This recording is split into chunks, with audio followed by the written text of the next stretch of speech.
Welcome to Blizzard Fire. We hope this video helps fire up your solution. You start by confirming the exact symptom: connected but no internet. Verify the router is powered and cables are snug.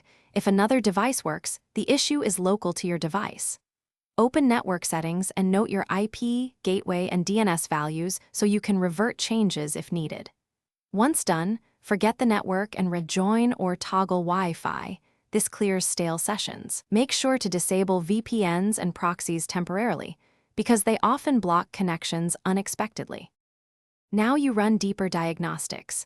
On Windows or Mac OS, release and renew the IP address and flush DNS to remove cache stale records. This solves many routing failures.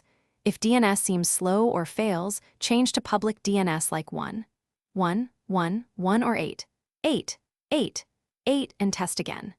Next, review firewall and antivirus settings. Temporarily disable them to confirm they are not blocking traffic. Also inspect proxy and VPN configurations, because finish by rebooting both the router and your device. A full power cycle often restores routing and DHCP. If wireless still fails, connect via Ethernet to isolate Wi-Fi issues. Use the system network reset or built-in troubleshooter to restore default adapters and remove corrupted settings.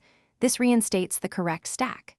If the problem persists, gather modem/router logs, the device IP/gateway/DNS, and contact your ISP for line or provisioning checks.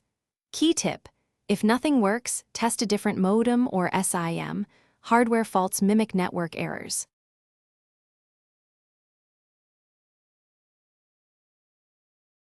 Thanks for watching. If you found this helpful, don't forget to like and subscribe.